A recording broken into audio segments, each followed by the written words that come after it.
everyone, Little Skeleton Wizard here. Right now I'm working on an animation, as you guys may or may not know depending if you follow my TikTok. This is my crow. Her eyes aren't normally this color. Her eyes are normally blue.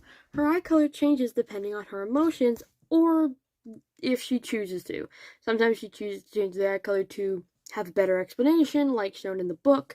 She changes her eye color to show who she's talking about when she refers to someone as they got her.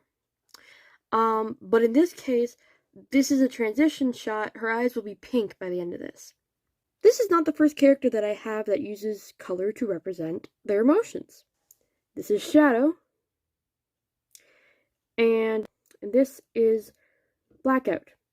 Blackout is of course, the palisman version of Shadow, so there's basically the same character.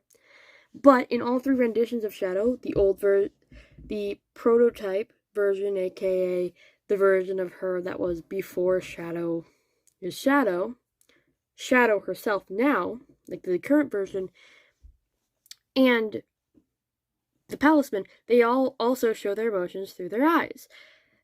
Normally it's like multiple emotions at once because her eyes are two different colors, but once again, pink is used for fear. Often when someone is afraid of something, I will try either I will include the color pink in some way, or the lighting will change to, instead of a blue, kind of like if it's supposed to be like a dark room, instead of blue I'll use black, which is often, specifically in this app, it's a dark, like it normally the auto thing is red, and then you go down and there's black. So the question is, why do I use pink for fear? What's so scary about pink? The short answer is, I'm a fan of Undertale. The even shorter answer is, I'm a fan of Glitch Tale. But the more complicated answer is the following. When I found Glitch Tale, it was a pretty new series. It was when it was, I believe, just episode 1 and 2 at that point, and then I followed the series throughout until the end of season 3. Once the end, or season 1, sorry, not season 3. Season 3 is just started. But anyways, I went to the end of season 1. I loved the series, and I thought that this series is going places, and this is gonna be cool, and season 2 is gonna be great because they're gonna be on the surface.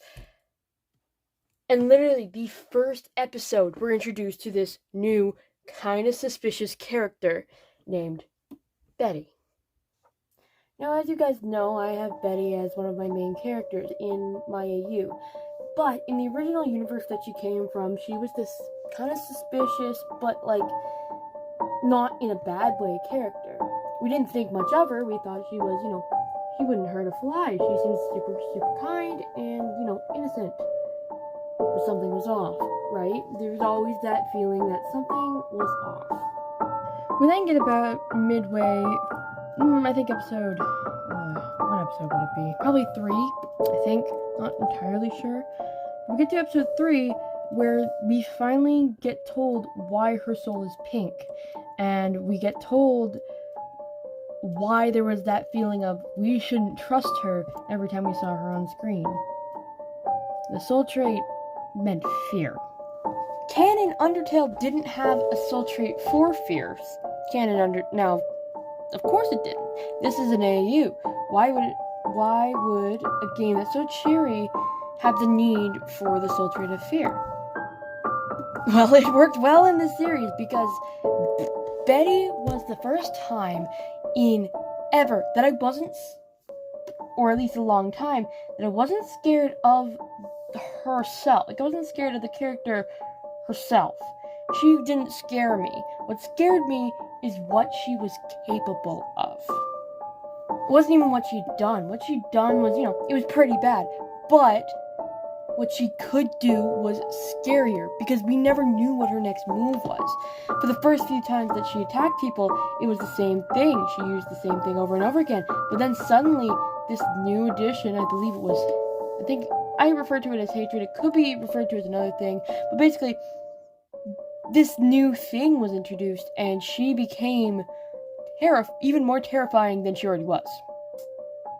So, because it was the first character I was ever, really afraid of, not afraid of, for my life or anything, but, afraid of what she could do to these characters, I have to, like, include it in places because it's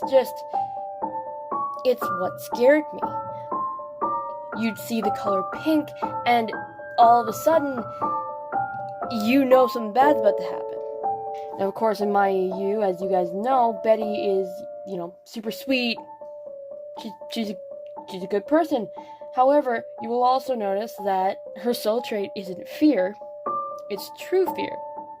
Once again, as an homage to the first ever character that made me feel a true sense of fear for what she could do.